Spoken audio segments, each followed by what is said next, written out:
Hello, I'm Milan Edwards, and I did a research project on the use of force.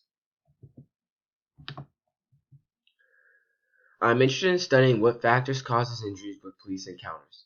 My research question is, during a use of force event, what factors causes injury?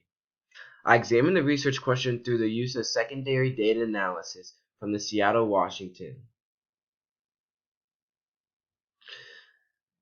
This topic is important to me because throughout many college students' career, in multiple classes, each criminal justice student is required to learn about police officer use of force and police brutality. From 2012 to 2016 was an intense historic time period for America, with multiple youth and adults being killed and hurt by law enforcement today. We see in the news about this topic of police and citizens encounters. I wanted to do research about what factors are more likely to result in injury between law enforcement and a citizen. In 2012, Rekia Boyd, who was 22, was fatally shot by an off-duty Chicago police officer in an alleyway. In 2014, an African-American man named Eric Gardner was staying outside of a Dollar General when he was choked to death by multiple law enforcement. As well, in 2014, an African-American boy named Michael Brown was fatally shot by a police officer in Ferguson, Missouri. After reviewing past research and investigating the data they have found, here are the summaries of their findings. These sets of authors found similar characteristics between their findings of factors affecting police use of force. The strongest predictor was not demographic, but resistance and behavior.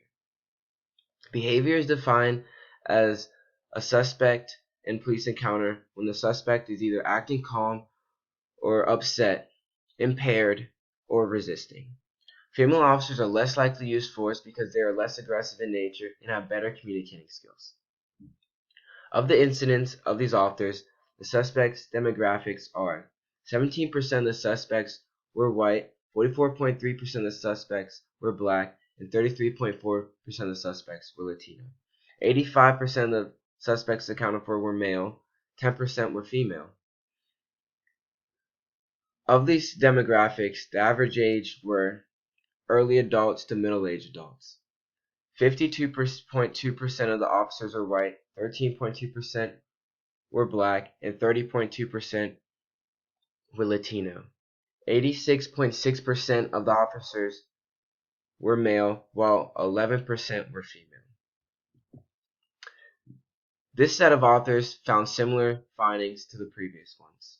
Their strongest reason for use of force was resistance, weapon, and the behavior.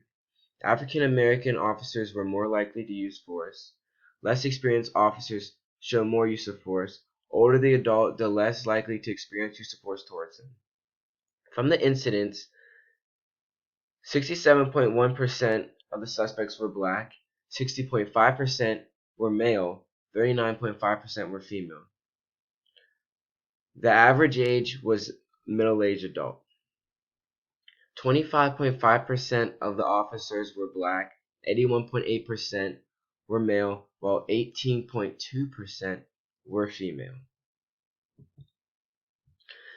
This set of authors found differing characteristics. They found the same reason for use of force was resistance, weapon, and behavior, but when it comes to suspect characteristics, 56.8% were white, 31.2% were non-white, 91% were male, and 9% were female.